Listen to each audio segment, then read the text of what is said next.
Hey Raindrops, this is Carlos. I've got some live show date announcements and just a couple of things I wanted to talk about in the year of Sinnoh. So let's do the live show dates first. This first announcement is so exciting, and I really can't believe I'm saying this, but I am playing on the PAX East Mainstage this year. Some of you may know in the past that I've played on the PAX East Jam Space, which is a space for musical performances that is sponsored by MagFest, and I've done that for the past 2 years or so.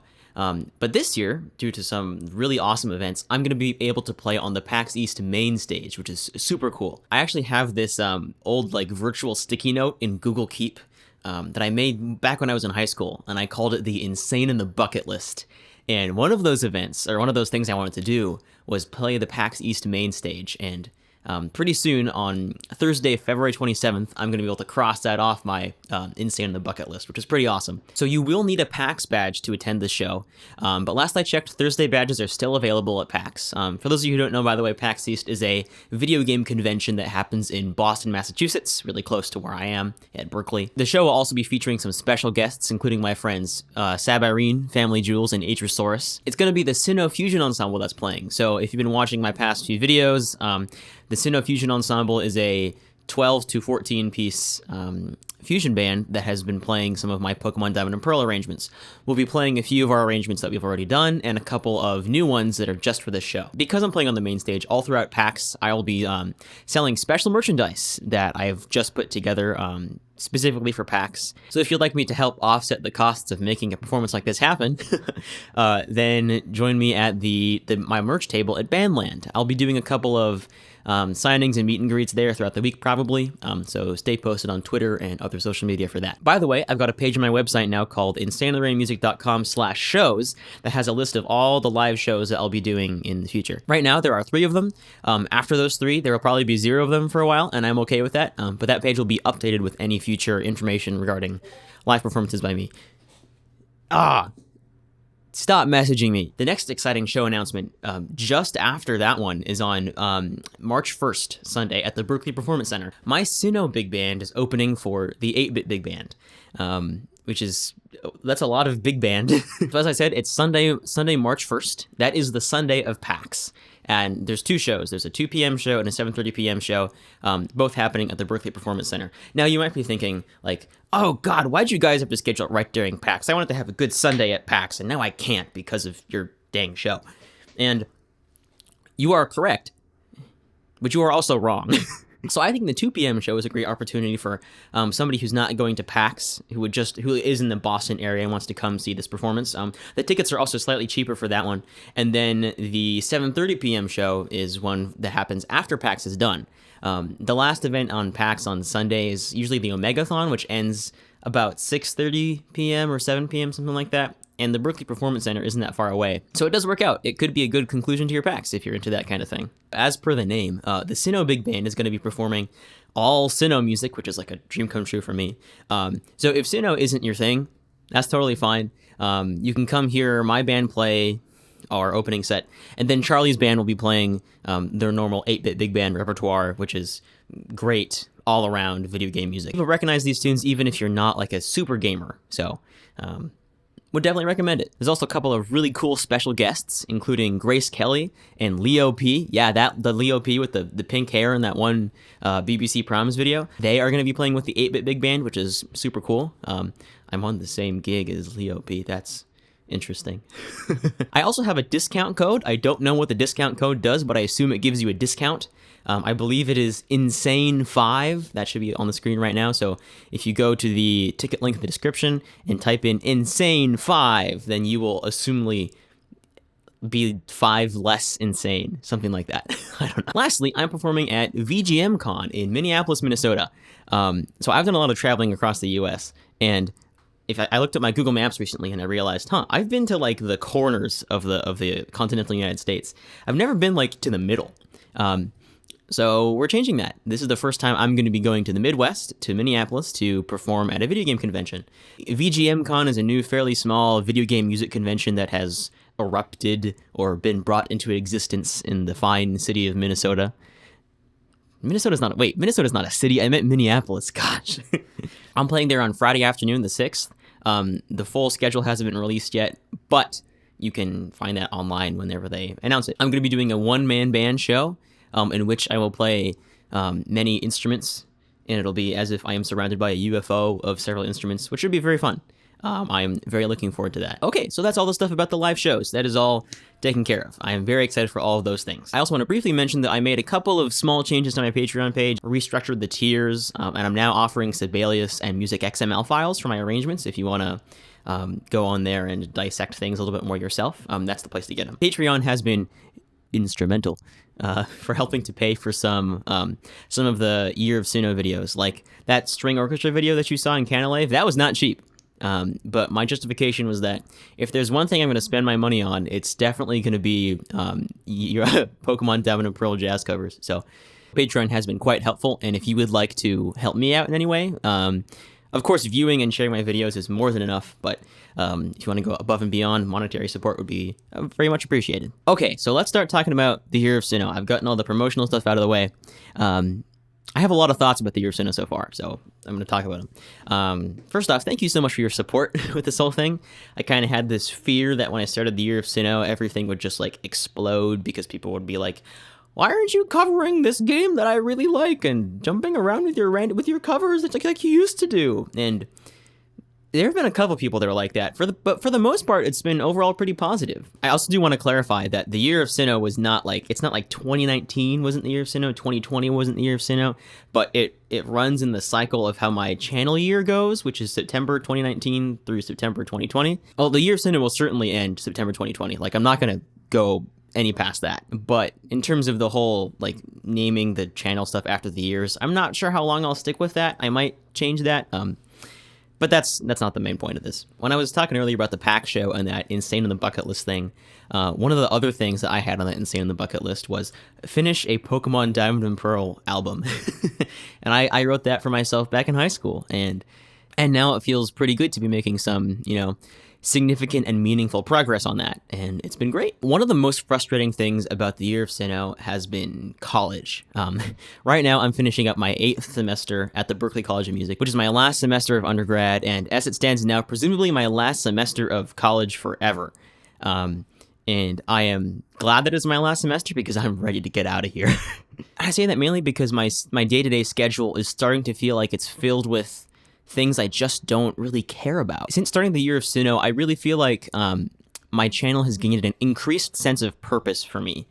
It's a little more meaningful to me to be able to focus on one specific game and tell a very in-depth story, as opposed to just picking whatever song from a video game that that is either popular at the time or that I happen to be enjoying at the moment. So it feels good to be able to focus on one thing and do it to the best of my ability. It's definitely not the best thing for the YouTube algorithm and probably doesn't get me, the most views or subscribers or anything like that, but I'm okay with that. I have struggled with that, though, a little bit previously.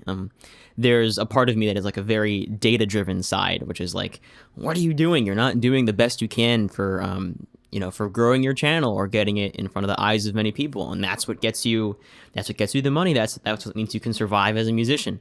And on the other hand, there's like the emotional side of me, which is like, I think you're doing the right thing in that you've had this idea that you wanted to pursue for such a long time, and now you're finally taking the steps to do it, regardless of what the system or the algorithm might impose on you. And I think if I had to make a choice between which of those two rationalizations is the most proper or the most correct in my mind, I think the emotional one is the way to go. I think everything in life is a fine balance between logic and emotion, and that balance is different for different circumstances, and it's a very complicated subject, but yeah. This whole Year of Sinnoh thing actually kind of reminds me of the Summer of Covers, actually, which was a thing I did back in the first year of my channel, where I covered a song every day throughout the whole summer, which was crazy. I mean, I could make videos at a much quicker speed back then because there wasn't a whole lot of stuff that went into it. But what I mean when I say that the Year of Sinnoh feels like the Summer of Covers to me is that it feels like it's more a project for me than a project for any of you.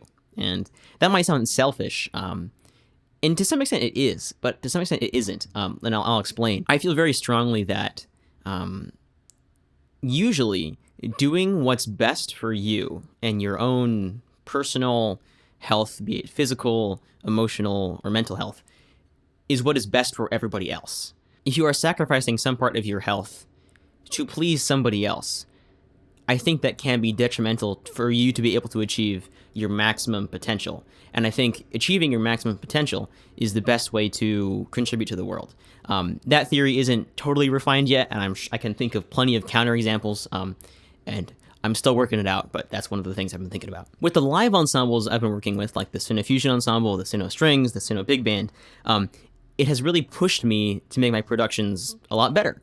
And it's really motivated me to move away from MIDI instruments, which is something I've been doing lately, and that I've been trying to work on some more live drum stuff and just getting more live recorded instruments in the mix, because to me there's a lot more life that comes to that. It's a lot more fun to be able to actually play the instruments and record them myself, as opposed to just, MIDIing them in. And I think this was a very necessary step for the channel. In terms of my personal growth and just being able to create content that I'm really proud of and I think is a representation of my maximum capabilities at any given time. So going back to the feeling of purpose I was talking about earlier, I have this internal dialogue where I feel like I want to pour in everything I have into what's left of the year of Sinnoh, but right now it feels like there are all these external commitments, mostly due to school, that are just clogging up my creative pipeline or something like that. I think about the 80-20 principle a lot in my life. If you're not familiar with 80-20, it's basically something like 80% of the results in any given situation come from 20% of the causes. In my situation, I think it's that 80% of the headache I have in terms of things getting in my schedule is caused by the 20% of events that I said yes to several months ago that I should have said no to. I'm sure many of you can relate to that. And I'm just expressing my frustration on that and wishing I had said no to most of those things. And I realize that I'm probably never going to get rid of everything. There are certainly some things I could eliminate, which would be nice and will be nice when they are finished. And I think the desire for me to eliminate everything is perhaps young and naive, because I'm just a 21-year-old who probably has a bigger head than he should. But that's just me being me as I am right now. And I just want to make this project as best as I can. Now, some of you have asked the question, so Carlos, what's going to happen after the year of Sinnoh? And as we're about almost halfway through the year of Sinnoh, according to the calendar year, I thought I would share some of my thoughts about what could possibly happen next. And I'm not totally sure. I don't have a good answer yet. I think, though, after having started the year of Sinnoh as a big cover project for myself, I've realized that I've realized some things about myself, and that one of them is that I am a person that has a hard time doing things if I don't see a greater meaning behind them. Like, for example, like college classes. Like, why should I have to do this why should I have to do this busy work assignment if I don't see any greater purpose behind it, or it just feels like busy work to me? And perhaps that's a fault in my personality, but I think it's also a benefit in some other aspects of my life. And because of this realization, I think I've realized that I might want to keep doing these cover projects. And my idea is like picking a specific game and focusing on it for probably not the same amount of time as the year of Sinnoh, but like, maybe like a 3 to 4 month period. I'm just taking a game, picking like 10 to 15 songs from the soundtrack and just like focusing on them and making them as good as possible in that amount of time.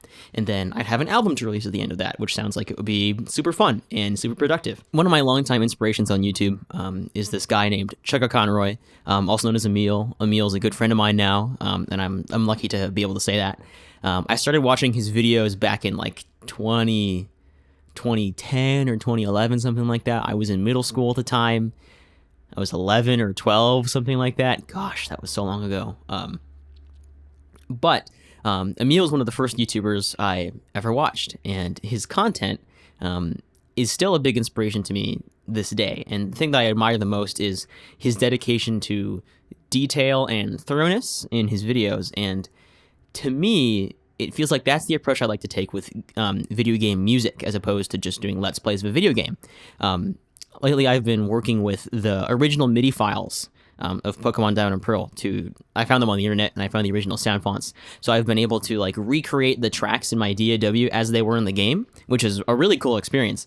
And to be able to do that, it just feels like I'm really getting inside the head and the mind of the composers that made Pokemon Diamond and Pearl what it is, and that's such a cool experience for me.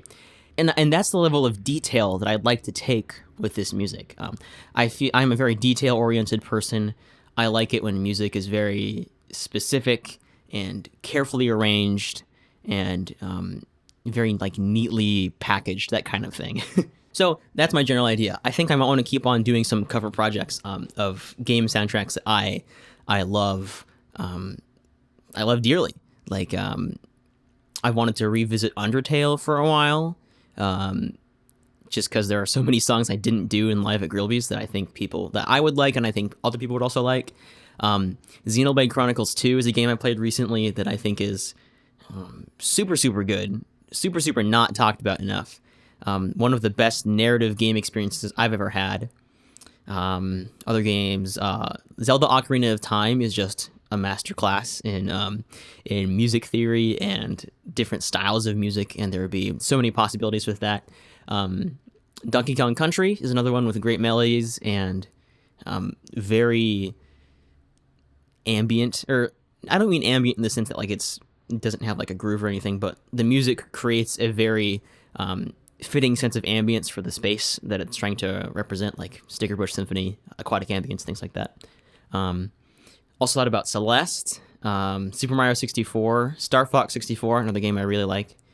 Those are some of the candidates right now, but in the future I could see myself like taking one of those games and maybe in between these cover projects I would have like periods where I would just do a couple of one-off covers, just like random things that I would think would be kind of fun, maybe stuff that's not games, I don't know. But then taking some time to really focus on a couple of games, or like a single game at a time, produce a bunch of music from it, make it as good as I can, and then package all of that into an album, and then release that. Because I would like to release more albums, because it's just cool to have like physical discs of things. I think it's really fun. Oh no, it's not here. Where is it? I actually just recently purchased Braxton Burks' their name. They also go by Pokemon Reorchestrated. They just released an album called Time and Space, which is a Pokemon Diamond and Pearl like orchestral arrangement album, and it is super cool. And and the actual CD is super beautiful, and I like to create stuff like that myself. Anyway, that's all I've got to say about the year Sinnoh at this point. Thanks for listening to this kind of rambly video where I'm talking about it. That's the end. Thanks. Check out the ticket dates for the PAX, 8BitBigBand, and the VGMCon shows in the coming weeks, and that'll be a lot of fun. Thank you guys so much for watching and continuing to support the channel. I very much appreciate it, and I'll see you soon with another Sinnoh upload.